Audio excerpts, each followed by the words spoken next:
libro de Juan, Juan capítulo 1. Vamos a estar leyendo los versículos 12 y 13. Juan 1, versículos 12 al 13, dice la palabra del Señor. Pero a todos los que creyeron en Él y los recibieron, les dio el derecho de llegar a ser hijos de Dios. Ellos nacen de nuevo, no mediante un nacimiento físico como resultado de la pasión o de la iniciativa humana, sino por medio de un nacimiento que proviene de Dios. Voy a leer nuevamente. Dice, pero a todos los que creyeron en Él, refiriéndose a Jesús, y los recibieron, les dio el derecho de llegar a ser hijos de Dios, hablando de una posición legal que nos avala como hijos de Dios. Ellos nacen de nuevo, pero no solo se queda en lo legal, sino que también viene en lo natural, biológico, en el sentido figurado, lo que se produce en el espíritu, no mediante un nacimiento físico como resultado de la pasión. Ustedes saben, la mayoría, bueno, todos casi los que están aquí, cómo se produce un niño, cómo nace, o de iniciativa humana. Aquí abarca también aquellos que se pueden engendrar por medio de procedimientos que hay ahora de fertilización y demás, sino por medio de un nacimiento que proviene de Dios. Y antes de que entremos en lo que el Señor quiere hablar, es importante recordar a qué se refiere el término hijo. El término hijos, que viene del latín filius, que tiene que ver con filial, afiliación, familia, se le denomina así a un animal o a un ser humano con respecto a sus progenitores, a los que lo procrean. Los hijos pueden ser biológicos o adoptivos. Los padres biológicos son aquellos que engendran a un hijo a través de la manifestación de su amor por medio de relaciones sexuales o con asistencia de alguna técnica de fertilización asistida, donde le depositan espermatozoides a una mujer en el óvulo para que pueda unirse estos dos gametos y procrear. Los padres adoptivos, en cambio, asumen la crianza y el cuidado de los hijos biológicos de otros individuos. Más allá de los genes, un hijo biológico y un hijo adoptivo merecen y necesitan la misma atención y el mismo amor por parte de quienes asumen el rol de padre. Es importante aclarar, porque por mucho tiempo se menciona y se habla de que todos somos hijos de Dios, lo cual no es lo que realmente nos muestra la Biblia. La Biblia sí nos muestra en Colosenses 1:16 que todos somos criaturas de Dios, todos hemos sido creados por Dios. Dice Colosenses 1:16, porque por medio de Él Dios creó todo lo que existe en los lugares celestiales y en la tierra. Hizo las cosas que podemos ver y las que no podemos ver, tales como tronos, reinos, gobernantes y autoridades del mundo invisible. Todo fue creado por medio de Él y para Él, y ese Él se refiere a Jesucristo.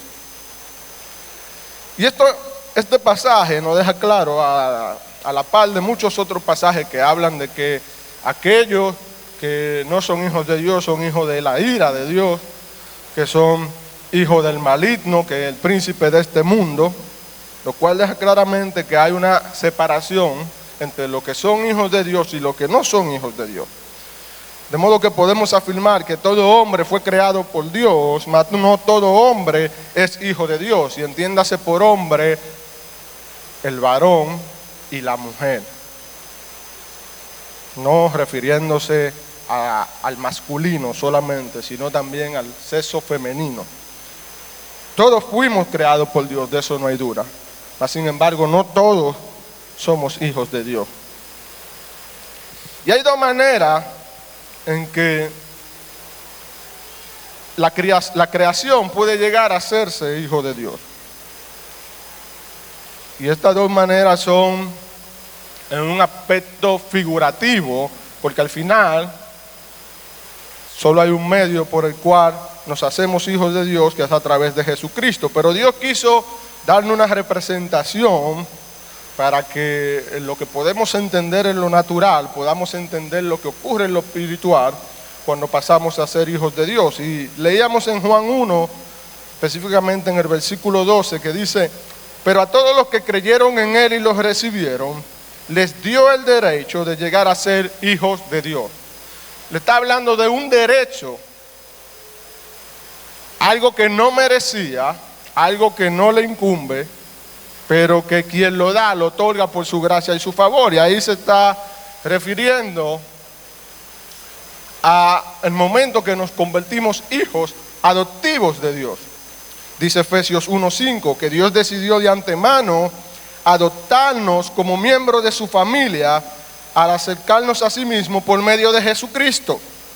Esto es precisamente lo que Él quería hacer y le dio gran gusto hacerlo. La adopción, a diferencia de la procreación o el procrear o el engendrar, manifiesta una voluntad expresa de aquel quien otorga.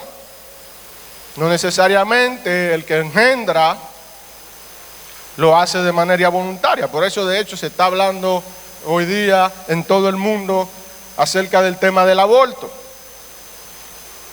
Porque no todo el que está engendrando quiere traer a la luz, a la vida, eso que se engendró en su ser. Por lo cual, también nos dice Romanos 8:15, y ustedes no han recibido un espíritu que los esclavice al miedo. En cambio recibieron el Espíritu de Dios cuando Él los adoptó como sus propios hijos. Ahora los llamamos Abba, Padre. Clamamos a Él porque recibimos el derecho. Es importante entender lo que es la adopción. La adopción es la acción legal por el cual una persona tiene en su familia un hijo que no es suyo, con el fin de tratarlo como y darle todos los privilegios de su hijo natural, entiéndase, de los hijos que son procreados biológicamente. Un niño adoptado legalmente tiene derecho a todos los derechos y privilegios de un hijo natural nacido. De acuerdo con el sistema legal romano, y esto es lo importante por lo cual Pablo habla de adopción en cada una de sus cartas cuando le escribe a las diferentes iglesias, la persona que era adoptado por una familia ganaba todos los derechos legales de un hijo legítimo en la nueva familia. Y es precisamente lo que ocurre con nosotros cuando por medio de la fe aceptamos a Jesucristo como el Señor de nuestras vidas. Automáticamente se da ese momento. Dios nos otorga todos los privilegios, todo el derecho para poder ser llamados hijos de Dios. Pero no solamente ser llamados hijos de Dios, sino que también podemos ser partícipes de todos los beneficios que ya tiene el Hijo. ¿Cuál es el Hijo legítimo, unigénito? Jesucristo. De manera que cuando aceptamos a Cristo como nuestro Señor y Salvador, nos convertimos en hijos adoptivos. Quedamos habilitados, tenemos los derechos. Pero hay algo interesante que ocurría en el sistema legal romano, y es lo que se sigue practicando hoy día en nuestra sociedad. Aquel que es adoptado pierde todos los derechos, privilegios y responsabilidades de su familia antigua. Se corta el vínculo con la familia antigua. Aquel que da un hijo en adopción, ya ese hijo cuando crece, pierde todo el derecho legal. Y si ese padre que lo adoptó tuviera alguna fortuna, no puede ir a reclamar herencia porque no le pertenece legalmente. Aunque biológicamente salió de él, su posición legal ya no tiene validez en los derechos de la otra familia. Por lo cual tampoco el padre que da en adopción, luego que se concretiza este trámite, puede ir a reclamar o tratar de ir a interferir sobre aquel hijo que Dios en adopción. De modo que cuando venimos a Cristo y somos adoptados por Él, ya el dueño de este mundo, el príncipe de este mundo, no tiene ningún derecho ni potestad sobre nosotros. Somos posicionados en Cristo y somos coherederos junto con Cristo, por lo cual ya las tinieblas no tienen ninguna inferencia, ninguna intervención en nuestras vidas. Y ese es el derecho que Dios nos da. Al convertirnos en un miembro de la nueva familia, obtenemos todos los derechos de propiedad del nuevo Padre. Quedamos iguales al Hijo Jesucristo en nuestra nueva familia y somos coherederos conforme a la ley. Somos considerados como una nueva persona que tiene una nueva vida en una nueva familia. Incluso hasta un nuevo nombre se puede dotar. Hasta un cambio de nombre se da. Se da un cambio de apellido y todo. Hay algo maravilloso que podemos encontrar en el derecho romano. Y era que la vida vieja del hijo adoptivo se eliminaba por completo y todas sus deudas eran canceladas. Por lo cual ya tampoco el hijo adoptivo tiene ninguna responsabilidad con las deudas anteriores que pudiera tener en su antigua familia. Lo mismo que ocurre con nosotros. Cuando no éramos hijos de Dios, teníamos una deuda con el Padre, o más bien con el Creador, que es la condición en la cual se relaciona con nosotros. Tenemos una deuda con el Creador cuando no se ha manifestado el Hijo en nosotros. Y esa deuda es el pecado. Pero en el momento que somos adoptados, ya no tenemos ninguna deuda con el pecado. ¿Por qué? Porque el que nos adopta pagó ese precio y quita de nosotros toda culpa. Ese pasado ya no tiene nada que ver con nosotros. La adopción es un modelo que apunta a una realidad mucho más profunda. Somos hijos de Dios porque nos ama como no se puede amar más. La fuerza de la filiación está en el amor y no en la carne o en la sangre o en los genes que se transfieren de un progenitor al procreado, sino que reside en el amor que tiene aquel que decide de su buena voluntad adoptarnos como hijos suyos.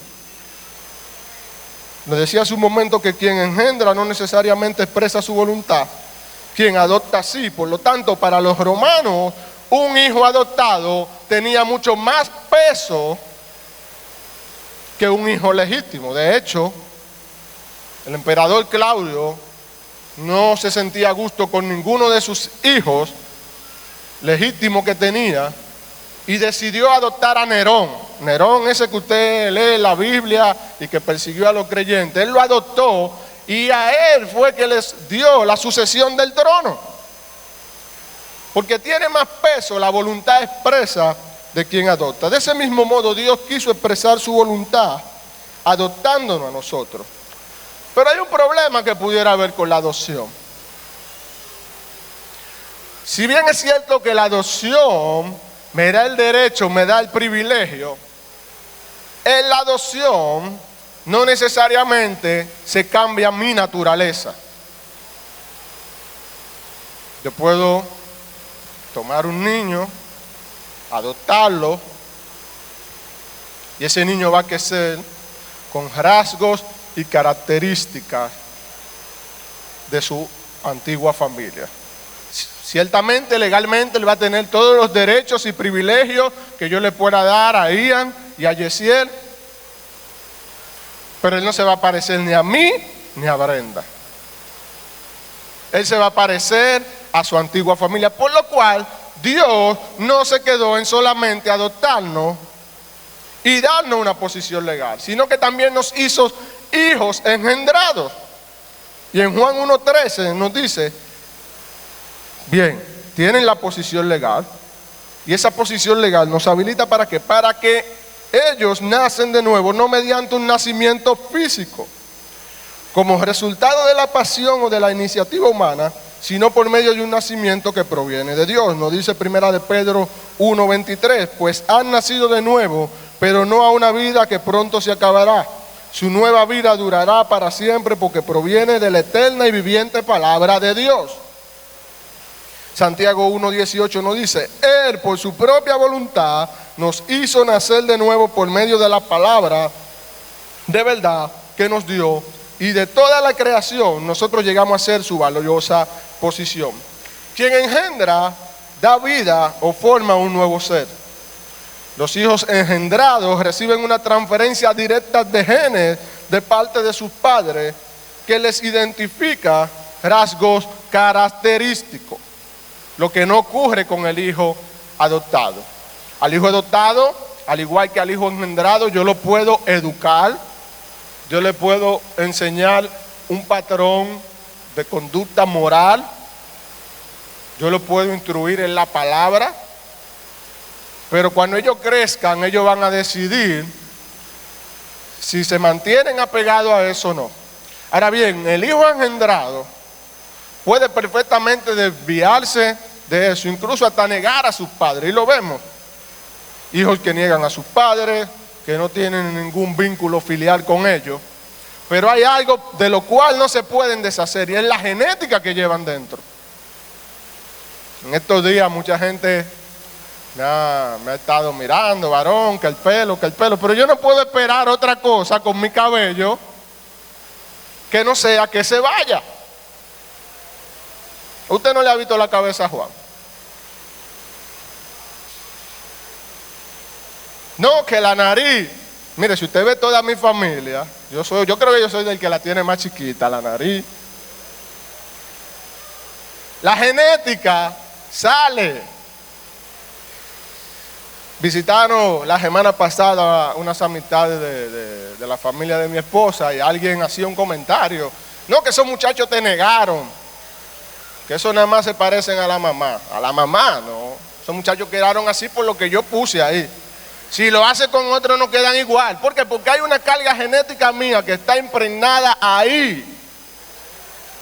Ellos pudieran ser lindos como quiera, pero como salieron no iban a salir. La mitad de mis genes están colocados ahí.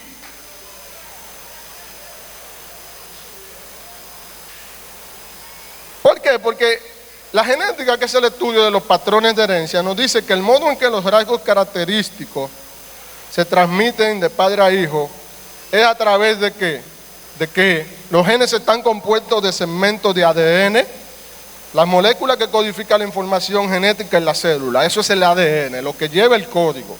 Por eso, cuando se quiere saber si alguien es hijo biológico de una persona, que le sacan sangre, le toman una hebra de cabello y le hacen una prueba de ADN a eso. Eso no falla. Eso dice el porcentaje de paternidad que tiene. El ADN controla la estructura, función y comportamiento de las células y puede crear copias exactas de sí mismo. Se calcula que los seres humanos tienen 25,000 genes diferentes que contienen información genética específica. Y eso es lo que pasa cuando Dios pone en nosotros su naturaleza. Ese ADN de Dios impregnado en nosotros empieza a generar copias exactas de lo que Él es en nosotros. Por eso cada día más el Hijo de Dios se va pareciendo al Hijo unigénito, porque tienen dentro el mismo ADN, tiene dentro la misma esencia de Dios. Y es la manera como nos hacemos hijos de Dios. En la adopción, Dios manifiesta un paso de la salvación, que es la justificación. Cuando Dios nos adopta como hijos, nos da toda la potestad legal de pararnos ante la tiniebla. Yo soy hijo de Dios. ¿Por qué? Porque estamos posicionados en Cristo.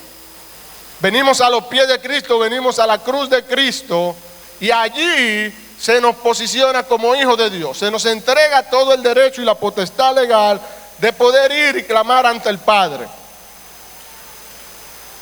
Pero luego de esto, que se da la regeneración, la justificación, viene algo que se llama regeneración. Y la regeneración tiene que ver con un cambio radical que está relacionado con el nacer de nuevo. Todos nuestros genes que vienen de nuestro padre anterior, hay que entender que una vez el pecado entró al mundo, todo lo que hemos nacido de Adán, nacimos bajo condición pecaminosa, así somos hijos del maligno. Eso no se le puede ocultar a la gente. Fuimos creados por Dios, pero fuimos engendrados en pecado, bajo el dominio del pecado. Y el pecado nos controla, nos domina. Entonces Dios, que viene y nos da la posición legal, también te dice, ¿sabes qué? No solo te voy a dejar con la posición legal, porque si te dejo con la posición legal, tu genética se va a seguir manifestando, sino que viene y se nos mete dentro y nos trastorna todos los genes.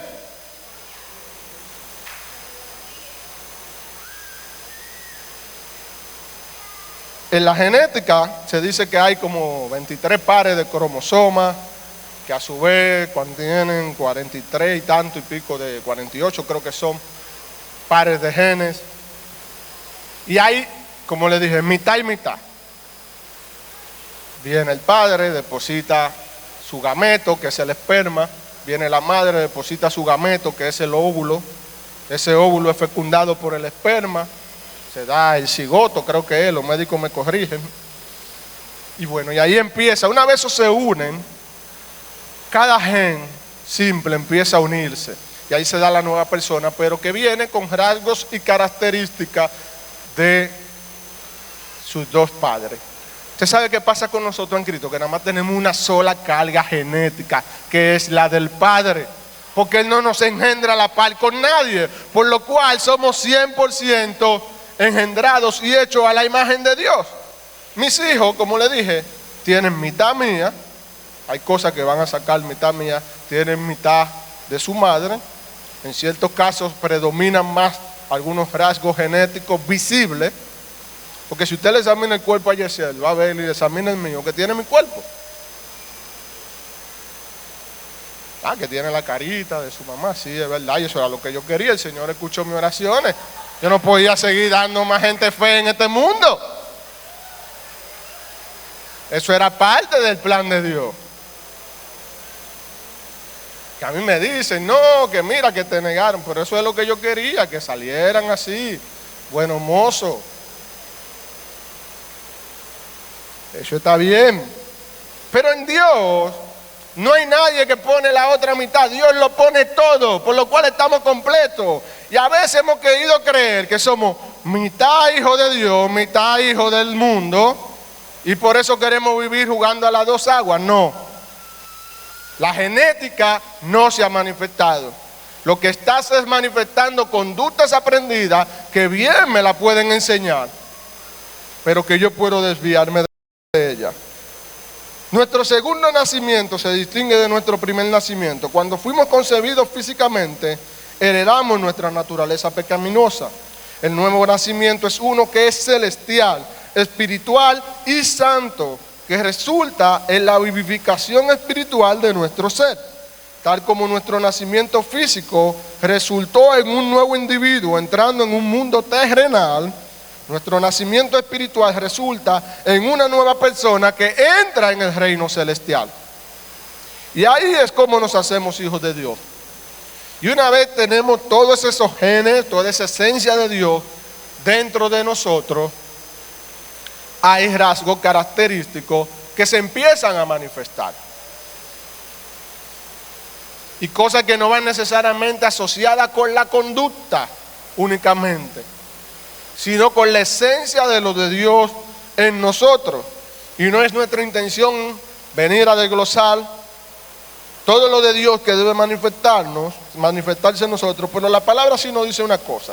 Y antes de ir a eso, de cuáles son las cosas que los hijos de Dios, cuáles son esas características que los hijos de Dios deben manifestar, es bueno recapitular lo que dice Primera de Juan 3, 9, 10. Los que han nacido en la familia de Dios no se caracterizan por practicar el pecado.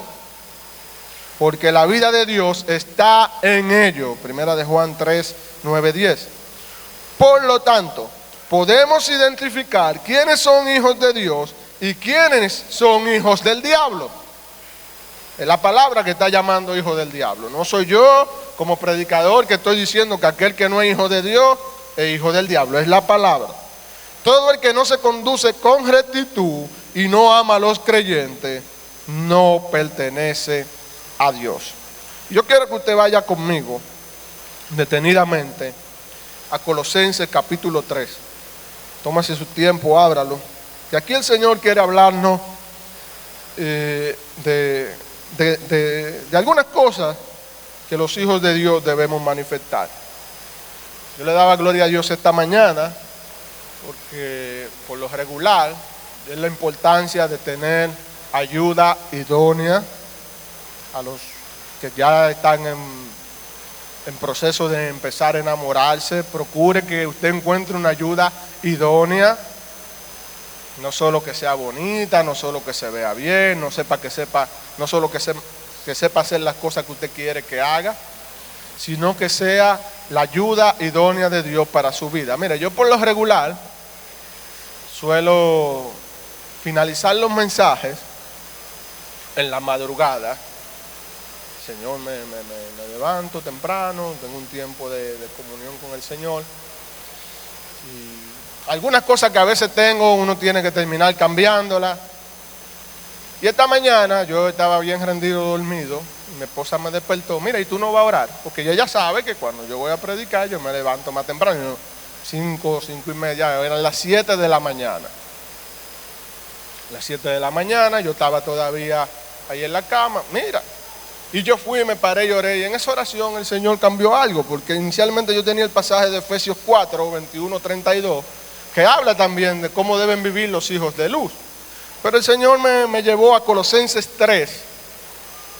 Y en Colosenses 3, del 1 al 17, Dios nos da una radiografía, pero culmina con algo interesante, que fue el móvil por el cual Dios nos llevó a cambiar lo que inicialmente queríamos hablar en esta parte. Y lo vamos a ver al final del mensaje. Dice Colosenses 3, el versículo 1. Vamos a ir versículo a versículo. Yo estoy leyendo en la Nueva Traducción Viviente. Usted puede leer ahí en la versión que tiene sin ningún tema. Al final dice lo mismo. Dice: ya que han sido resucitados a una nueva vida con Cristo, es decir, ya que ustedes fueron engendrados de Dios, pongan la mira en las verdades del cielo, donde Cristo está sentado en el lugar de honor a la derecha de Dios. Y lo primero que me impactó, pastor, cuando yo leí esto esta mañana, que ayer un grupo de líderes estábamos en un retiro tratando sobre el tema, enfocados en el llamado. Enfocados en el llamado. Y aquí Pablo le está diciendo a la iglesia de Colosa que pongan la mira, o sea, que se enfoquen en las verdades del cielo donde Cristo está sentado. No es una responsabilidad solo del liderazgo que debemos estar enfocados en el llamado, sino es una responsabilidad de todos los hijos de Dios mantener nuestro enfoque en aquel que nos llamó.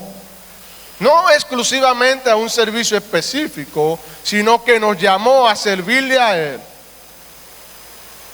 para ser embajadores de Él a un mundo que está en tinieblas. ¿Y qué nos dice? Piensen en las cosas del cielo, no en las de la tierra. Y si hay algo que se debe manifestar en esa nueva esencia que Dios nos ha dado, es que nuestra mentalidad tiene que ser trastornada. Yo no puedo seguir profesando que soy hijo de Dios si yo mantengo el mismo pensar, el mismo accionar que cuando yo me manejaba en el mundo. Yo tengo que tener ahora el pensar de las cosas del cielo. Y aquí se ha hablado bastante, no queremos agotar mucho tiempo, sobre qué cosas se manifiestan en el pensar del mundo y qué cosas se manifiestan en el pensar del reino. Pero rápidamente, el que piensa como se piensa en el mundo, y ayer se nos decía también, espera tener todo listo, porque confía en sus recursos para empezar a accionar. El que piensa en la cosa del cielo, empieza a caminar en fe y a marchar, porque sabe que no depende de él, sino de quien lo llamó y lo comisionó.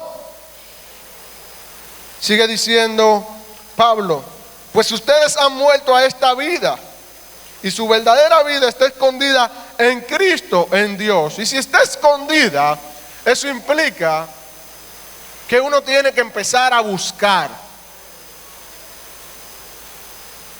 Cuando uno juega el escondido, el que le toca el turno de buscar a lo que se esconde, empieza a rebuscar por todo lado. ¿Por dónde está? Asimismo, los hijos de Dios están continuamente buscando su vida, el sentido de su vida, porque está escondido en Cristo. No como en el mundo, que empezamos a buscar libros de autosuperación, que empezamos a buscar gente que motiven, que den frases inspiradoras. Mire, todas esas técnicas ayudan, sí, ayudan, es verdad. En usted saber cómo manejar el tiempo, en usted saber cómo manejarse en diferentes situaciones, eso ayuda a que usted pueda crecer y superarse como persona. Pero no le ayuda a que usted pueda encontrar el propósito de Dios para su vida. Eso usted solamente lo encuentra en Dios. Es Cristo, está escondido en Cristo, es tener que sumergerse con Cristo, y eso es lo que hacen los hijos. Cuando Cristo, quien es la vida de ustedes, sea revelado a todo el mundo, ustedes participarán de toda su gloria.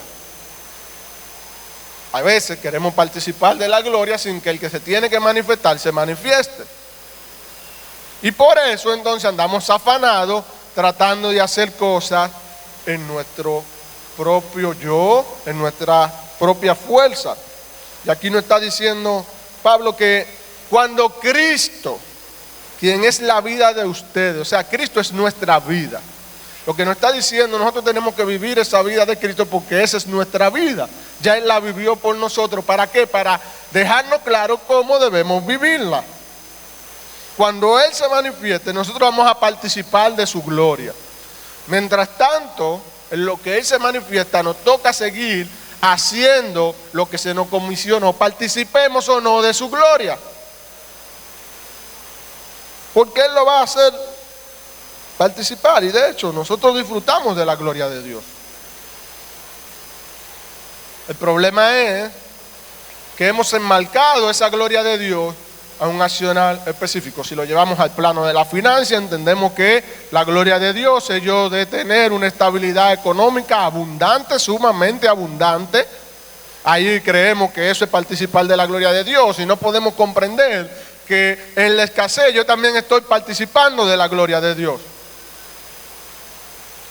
Si lo llevamos al plano educativo, entendemos que participamos de la gloria de Dios cuando yo puedo llegar a alcanzar grados de doctorado, maestría y todo lo demás. Y si no es así, la gloria de Dios no está siendo partícipe en mi vida.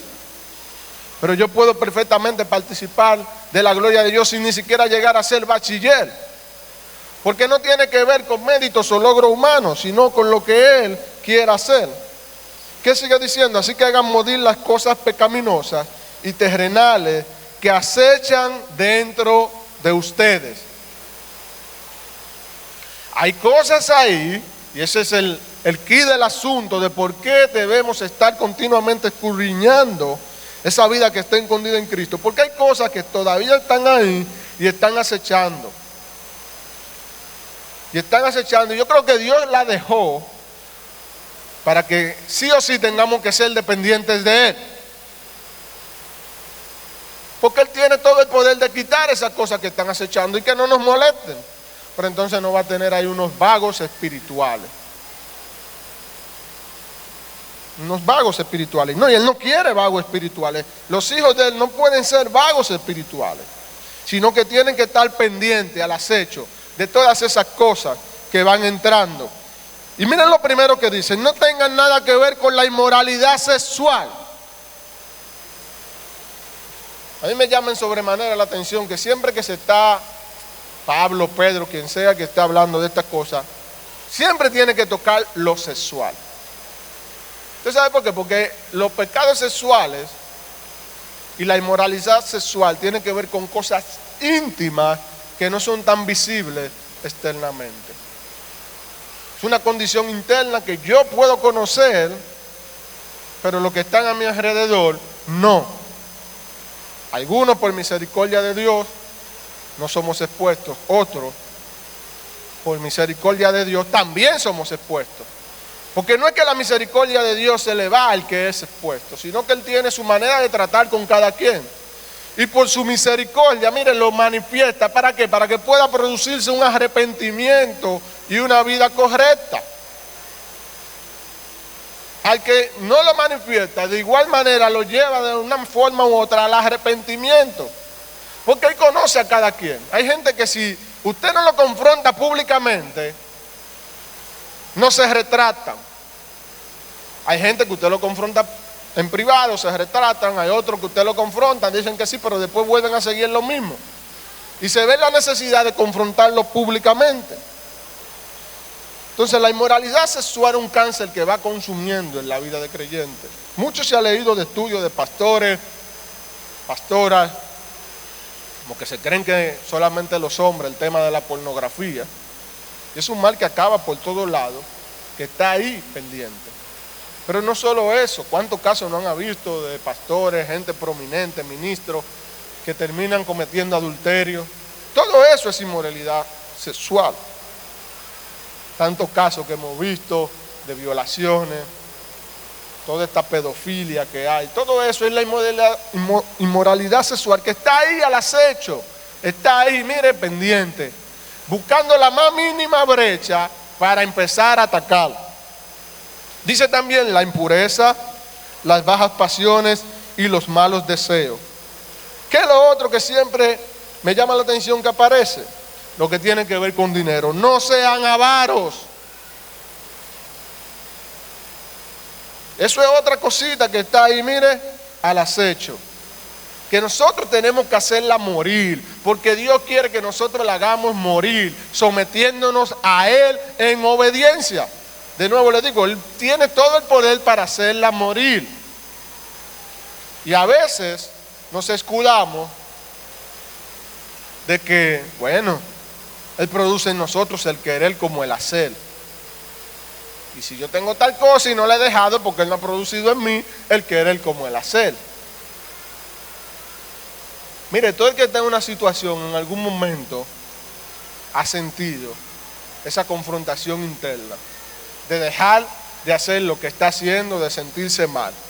Ahí está el querer como el hacer producido. El problema está que si yo no tomo la determinación de pararme y accionar en pos de esa motivación que Dios produce en mí, no va a haber un cambio. Hay una responsabilidad dual. Dios produce, pero yo respondo. Y eso pasa con los hijos de Dios. No sean avaros, pues la persona avara es idólatra porque adora las cosas de este mundo. Y eso pasa con la avaricia. Cuando la gente se enfoca en querer tener, alcanzar, mire, hasta la iglesia olvida. Y no importa el nivel de madurez, no importa el nivel que pueda alcanzar en el ejercicio ministerial, la avaricia nos doblega, nos somete, porque nos hace distraernos del enfoque del llamado y nos hace quitar la mirada de las verdades del cielo. Y empezamos a ver las miradas, a poner nuestra mirada en las cosas de este mundo, y ahí es donde entra la idolatría. De pronto empiezo a idolatrar mi trabajo porque es la fuente de ingreso con la cual yo puedo sustentar mi familia, pero no estoy mirando que quien me ha permitido tener esa fuente de ingreso y quien me respalda eso es Dios, que en realidad mi sustento está en Dios. De pronto empiezo a ver que la casa que tengo, que los bienes que tengo, son lo que me da la estabilidad. Y se quito la mirada de Dios. Entonces, ¿qué sigue diciendo Pablo? A causa de estos pecados viene la furia de Dios. Sigue diciendo, ustedes solían hacer esas cosas cuando su vida aún formaba parte de este mundo. Pero ahora es el momento de eliminar ¿qué? El enojo, Y aquí ya vienen manifestándose esos genes que surgen de nuestra nueva naturaleza, de esa esencia que Dios deposita en nosotros. Se elimina el enojo, la furia, el comportamiento malicioso, la calumnia, el lenguaje sucio. No se mientan unos a otros, porque ustedes ya se van quitando la vieja naturaleza pecaminosa y todos sus actos son perversos. Mire, a veces uno tiene verdad o razón en las cosas que dice, pero el hecho ya de utilizar un lenguaje sucio nos descalifica ante Dios. Nos descalifica ante Dios. Y a veces uno quiere pretender que usarse, no, porque cada quien se expresa a su manera, no. Hay una genética que está impregnada en nosotros que establece la manera en la cual nosotros debemos expresarnos, y no hay otra fuera de esa. Sí, es verdad, tenemos un Dios diverso que tiene múltiples formas de operar, pero no de manifestar su carácter. No de manifestar su carácter. ¿Qué nos sigue diciendo? No se mientan unos a otros, porque ustedes ya se han quitado la vieja naturaleza pecaminosa y todos sus actos perversos. Vístanse con la nueva naturaleza y se renovarán a medida que aprendan a conocer a su Creador y se parezcan más a Él. Es decir, que esos genes cada día más van a ir manifestando los rasgos característicos de nuestro progenitor. Cada día más los hijos se van pareciendo a su padre, en que van manifestando esa naturaleza. En esta vida nueva no importa si uno es judío o gentil, si está o no circuncidado, si es inculto, incivilizado, esclavo o libre. Cristo es lo único que importa y Él vive en todos nosotros. Y hablábamos el jueves pasado de la iglesia invisible. Y a esa iglesia invisible lo único que le importa es Cristo. No es que si, se usa arete, que si no se usa arete, que si pantalón, que si falda. Mire, aquí habla. Usted sabe que los judíos se circuncidaban, los gentiles no. Y hubo un tiempo ahí donde había un tirijala, que si lo que se convertía tenían que circuncidarse porque entonces estaban inmundos. Pablo le está diciendo aquí a la gente de Colosas, aquí no importa si es judío o si es gentil, si está o no circuncidado, si es inculto, incivilizado, esclavo o libre. Aquí no importa si usted llegó solamente a sexto de primaria o si usted tiene un máster, un doctorado en X área. Eso no importa. Aquí lo que importa es que la vida de Cristo esté impregnada en usted. Eso es lo que importa. Aquí no importa que usted sepa hablar de manera adecuada, usted sea un bulloso en términos de expresarse, de que habla con un timbre de voz muy alto, muy elevado, porque se crió en un ambiente donde se habla muy elevado, voceando, no sabe modular su tono de voz. Eso no importa. Aquí lo que importa es que Cristo esté manifestado en usted. Dado que Dios los eligió para que sean su pueblo santo y amado por Él, ustedes tienen que vestirse de tierna compasión, bondad, humildad. ¿Cuánta humildad nos falta? ¿Cuánta humildad nos falta a nosotros? Manifestar la humildad, gentileza y paciencia.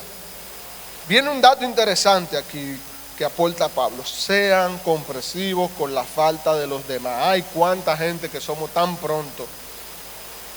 Mire, poner el dedo. Poner el dedo.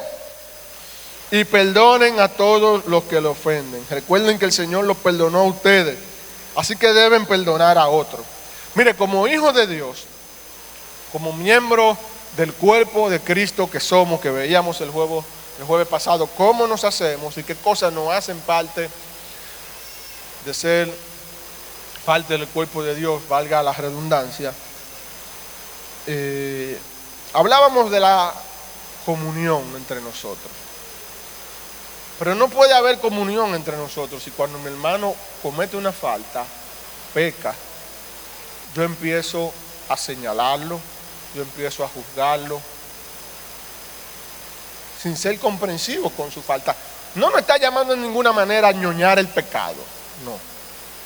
Una cosa es usted añoñar el pecado, otra es usted confronta el pecado en amor, en comprensión, entendiendo que hay una vida que necesita ser restaurada en Cristo. El problema es que nosotros, como vemos que los que caen están tenidos en alta estima, porque mira una cosa, el enemigo no va a atacar al ocioso. El ocioso no le está haciendo oposición. Él va a atacar ¿a qué? A la gente que está en el altar, principalmente. Y entiendas, él no ataca a todo. Él no ataca a todo. No crea que porque usted no se sube en el altar, usted no va a recibir ataques. Sí, los recibimos. Pero lo que quiero decir es que los casos más escandalosos que se pueden ver dentro del cuerpo de Cristo pasan con gente que uno tiene en alta estima. Pasan con gente que están allí operando en el don de Dios, en el don que Dios le depositó. Pero muchas veces esa gente tiene brecha que nosotros mismos somos los responsables como parte del cuerpo, que se agudicen más, porque lo santificamos tanto, que entonces lo hacemos y lo convertimos en gente que no se pueden sentir con la libertad de abrirse a otros, expresar las dolencias que tienen, porque, pero ¿cómo va a ser? Tú que oras tanto, pero ¿cómo va a ser tú que Dios te usa con tanto poder predicando la palabra, que tú tengas una situación ahora de pornografía? ¿Cómo es posible eso? Pero ¿cómo va a ser que tú robes? Tú una persona que se ve tan honrada, tan honesta. ¿Cómo es posible que eso pase? Y eso hace que aquel que está padeciendo la situación, y de nuevo, no estamos excusando pecado. El que comete su pecado es responsable. Lo que nos está invitando Pablo aquí es que seamos comprensivos. Y en otro pasaje dice que nos consideremos a nosotros mismos. Es nuestro deber como hijos. Mire, todo hermano mayor, que su hermano más pequeño cae, va corriendo. Yo sé que si a Ashley se le cae, Alan, de una vez sale corriendo a levantarlo, a agarrarlo. A veces yo digo a Yesiel, bueno, mira, Ian se va con fulano y él no quiere. Todo hermano procura el bienestar de su otro hermano. Y eso es lo que nosotros debemos hacer, ser compasivos, restaurarlo en el amor. Lo confrontamos con la verdad y lo restauramos en amor. Dice que sobre todo vístanse de amor, lo cual nos une en perfecta armonía. Y el amor es algo característico de nosotros. Yo creo que es el gen principal en el ADN. Es la punta de ese ADN que se manifiesta, el amor. Porque Dios se acercó a nosotros por amor. Lo vimos ya hace un momento, que nos adoptó por amor. Entonces, cuando el amor está en nosotros y nos vestimos de amor, todos nos podemos unir en perfecta armonía. Porque el amor me hace tener la capacidad de entender que mi hermano puede cometer falta y en amor yo lo puedo restaurar. Por eso el hermano que comete la falta, en amor, sabe que está siendo disciplinado y recibe esa disciplina y recibe esa restauración. Y así el cuerpo va creciendo. Cuando el cuerpo tiene dolencia, usted no va, mire, me duele el dedo. En estos días yo me he pasado con una molestia ahí en 2 dedos, en el anular y el índice de la mano derecha, porque estoy con mi hermano Acevedo, vamos en la mañana a jugar baloncesto, y ya un par de veces la bola me ha dado mal y me duele. Yo no voy y me apunto los dedos, me los corto porque me duelen. No, yo trato de que esos dedos se recuperen. A nosotros, cuando un hermano nuestro cae, lo queremos cortar del cuerpo de Cristo. Y no. Estamos llamados a ¿qué? En amor a restaurarlo. Y que la paz que viene de Cristo gobierne en sus corazones, pues como miembros de un mismo cuerpo, ustedes son llamados a vivir en paz. ¿Qué es eso de estar en pleito, de que yo no me puedo juntar con el hermano fulano? No, eso no es de los hijos de Dios. No, que fulana yo no la paso, que a Ferencejito yo no. No. Sean siempre agradecidos, que el mensaje de Cristo con toda su riqueza llene sus vidas. Enséñense y aconséjense unos a otros con toda la sabiduría que Él da. Canten salmos e himnos y canciones espirituales a Dios con un corazón agradecido. Y aquí viene el último versículo, que fue lo más impactante esta mañana. Y todo lo que hagan o digan, háganlo como representantes de Jesús y den gracias a Dios por medio de Él. Miren, hermano, esta iglesia está siendo ministrada y en los últimos días, y digo esta iglesia porque aunque la administración ha sido más directa aparte del liderazgo, eso tiene que ser llevado a toda la congregación. Es la responsabilidad que tenemos nosotros los líderes ahora, y de lo que de alguna manera tenemos gente bajo nuestra responsabilidad. La iglesia ha estado siendo ministrada en dos palabras. La primera es integridad. Hace como ya 3 semanas nosotros tomamos un taller impartido por alguien, por la Fundación Hurtado, un pastor que forma parte de la Universidad Logos. Y entre las muchas cosas que él nos enseñaba, hablaba de la integridad. Y algo que él decía y que nos impactó a todos los que estábamos allí, que a veces nosotros estamos tan afanados por hacer cosas, por lograr cosas, por alcanzar cosas y no vemos resultados, porque simplemente lo que Dios demanda y necesita de nosotros es integridad. Integridad. Y la integridad es una palabra que se deriva del latín intelliger, que significa entero. Hace referencia a la denominación que se le da a una entidad que está completa, que posee todas sus partes intactas y que se desempeña de manera correcta. De manera que cuando se nos está llamando a mantenernos íntegros, se nos está llamado a que nos mantengamos completos en Cristo. Y completo tiene que ver con completamente, no parcialmente en Cristo. No es que, bueno, cuando yo me voy para el trabajo, ya yo dejo de estar completo en Cristo y porque yo tengo que operar en lo natural. No. Aún en lo natural yo tengo que operar en lo espiritual, porque yo estoy completo en Cristo. Yo debo poseer todas sus partes intactas, y hemos hablado de que el fruto del Espíritu es uno y es amplio. Usted puede ir a Gálatas, pásese por Gálatas, búsquese allá, Gálatas 5, 6, habla ahí de todas esas cosas, el fruto del Espíritu. Y dice el fruto, pero entonces después usted ve amor, mansedumbre, paz. ¿Por qué? Porque eso tiene que manifestarse en nosotros de manera íntegra. No es que yo voy a manifestar el amor, pero no voy a manifestar la paz y la mansedumbre. No estoy dando el fruto, no estoy siendo íntegro. Yo tengo que llevarlo todo. Y desempeñarnos de una manera correcta. Esto alcanza la cualidad humana, dado que la integridad es el estado en que un individuo tiene, y póngale cuidado, como dicen los colombianos, póngale cuidado a esto, tiene total entereza física, mental y espiritual. Cuando lo que piensa, lo que dice y lo que hace tienen un mismo sentido y son coherentes entre sí. Dicho esto, se considera íntegro a un individuo cuando es honesto, tiene firmeza en sus acciones y actúa de manera correcta. Y eso es solo posible en Cristo, alcanzarlo por medio de la doctrina. La doctrina es la que me da el parámetro en el cual yo me puedo mantener íntegro. ¿Por qué? Porque la doctrina es la que me va a llegar a ¿qué? A cambiar la manera en que pienso. La doctrina es la que me va a llevar a cambiar la manera en la que digo las cosas, y es la que me va a hacer actuar en consecuencia a cuando la practico.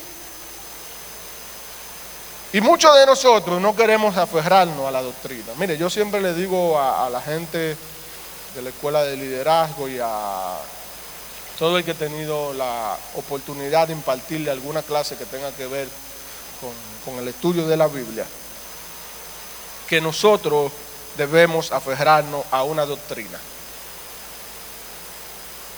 Debemos tener un sistema de pensamiento Porque ese sistema de pensamiento son los lentes que nos vamos a poner para leer y acercarnos a la palabra.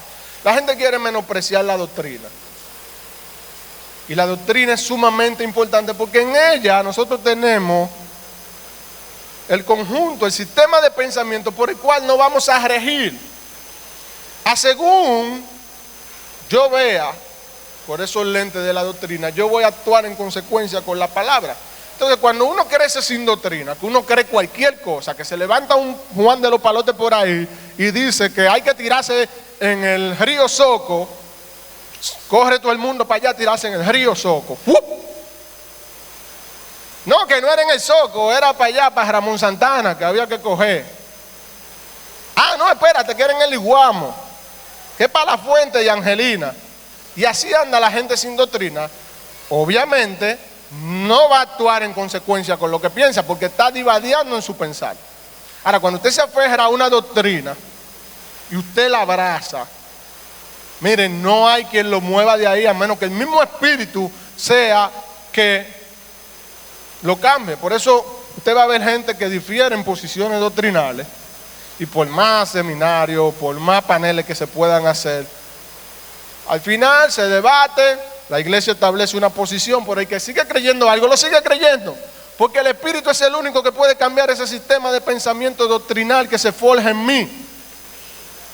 Ahora bien, lo que yo sí le puedo decir, que si usted se apega a eso que usted cree, en integridad, y qué bueno que sea lo que profesa la palabra, lo que usted crea, no lo que usted quiera creer, usted va a poder actuar entonces en consecuencia con lo que piensa, con lo que dice.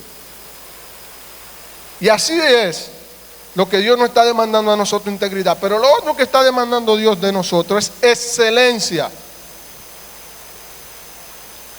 La excelencia procedente del vocablo en latín, excelencia. La excelencia es una palabra que permite resaltar la considerable calidad que convierte a un individuo u objeto merecedor de una estima y aprecio elevado. El término señala que aquello que está por encima del resto y que posee escasa falencia o punto débil. Y aquí es importante porque dice posee escasa falencia o punto débil. No está diciendo que no posee punto débil. No está hablando de perfección. Que a veces somos mediocres y no caminamos hacia la excelencia porque entendemos que la excelencia es perfección. Y la excelencia tiene que ver con yo dar lo mejor que yo pueda dar. Mire, si yo lo que puedo es brincar 1 metro, yo tengo que poner todo el empeño por brincar ese metro. No 0.90 metros, no 0.99, ese metro. Y ayer se nos ministraba en torno a la excelencia. Y algo que me impresionó bastante de las administraciones que tuvimos ayer era el hecho de que Daniel era muy amado en el cielo, y lo dice la palabra, cuando Gabriel se le acerca, varón muy amado en el cielo, por su nivel de excelencia. Y yo meditaba esta mañana, luego que oraba, que algo que hizo Daniel fue, y lo vamos a leer ahora, en un momento, fue renunciar a cosas, porque la excelencia demanda una serie de sacrificios.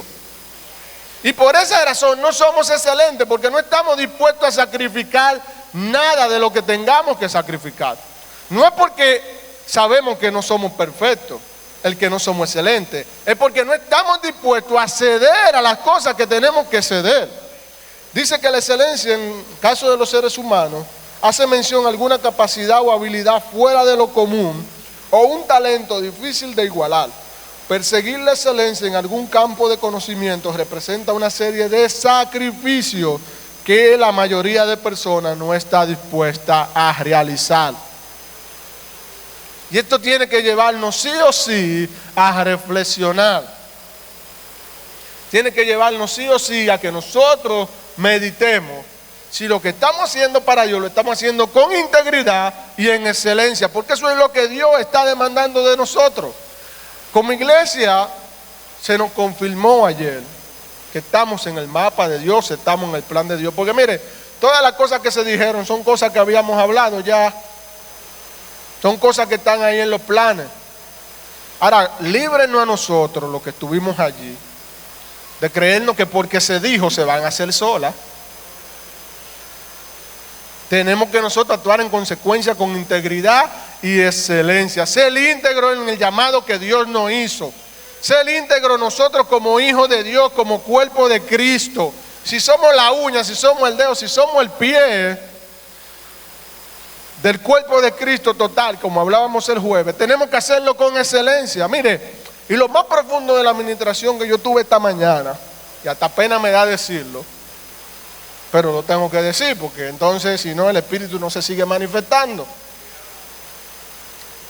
Por lo regular, a mí me atacan mi nervio, eso es propio y yo tengo que defecar.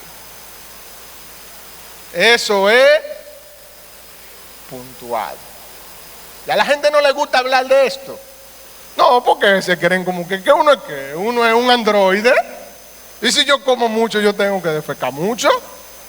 Si eso no pasa, si hay un problema por ahí adentro. Y cuando yo fui y me senté en el inodoro,